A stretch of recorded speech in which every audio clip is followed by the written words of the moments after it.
one basket of corn, for 10 shekels. So he's got his basket. They say, oh, now, wait a minute, now. We want to make sure this is right, and level. So it's one level basket full of corn for 10 shekels. There, that looks nice and level. And then he'd give it to him, and the guy would go. Well, then he goes down the street just a little ways, and when he gets down the street, there's another merchant down there, and he sees that it's the same price. It says one basket of corn for 10 shekels. But he goes down there and he's looking at what that guy is doing, and that guy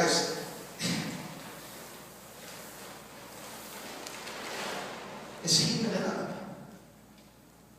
What's he going to do? The next time he hits town, you know where he's going. He's going to where he's treated hilariously. He's going where the guy's cheerful about giving it. And I love this part because, see, it says if you are that way to people, if you're that way and you're giving to God or to people, he said, then I'm going to cause people to be that way to you. He said, it'll be pressed down, shaken together, and running over will men pour. Now that says lap, but it actually says into your bosom. Everybody say bosom. That's the NIV. What's that doing up there, NIV? The KJV says into your bosom. Everybody say into your bosom. Why does it say bosom? As a matter of fact, that's a little bit wrong translation of the NIV. Because bosom literally means what they did was, how many of you know what type of garments they wore?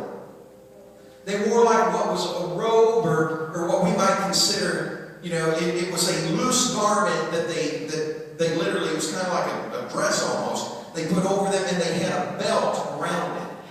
Well, in the marketplace, they did not supply your baskets. You had to bring your own basket. So if a man did not have a basket, what he would do is he would fasten his belt up real tight. And then they would take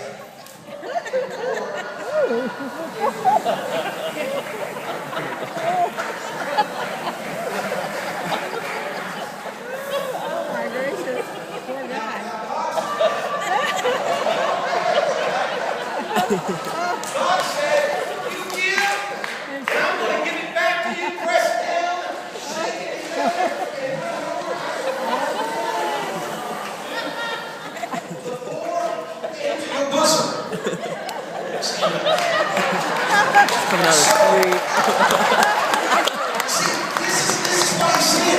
David said, my cup runneth over. David said, I was young and now I'm old, and I've never seen the righteous forsaken nor God's seed begging bread. What's David saying? I understand something about the way God operates. He can't help himself. When you begin to bless others, he begins to bless you.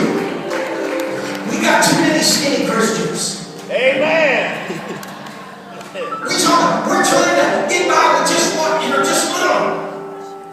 God's killing you in this dollar. Everybody turn around, look at your neighbor and say, fat is where it's at.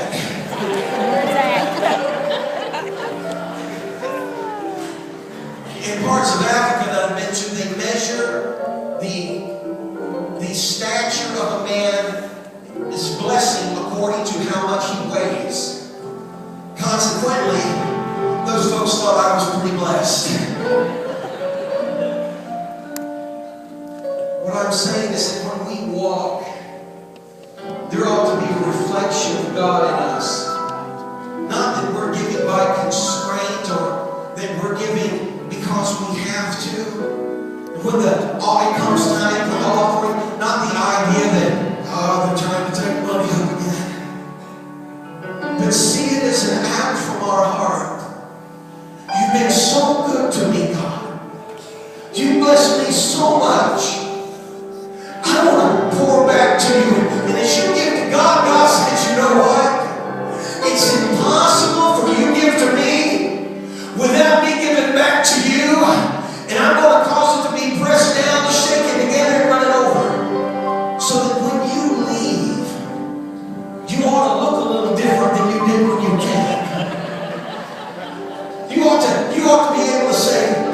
Lord, I've been blessed. Turn around to the table and say, I've been blessed.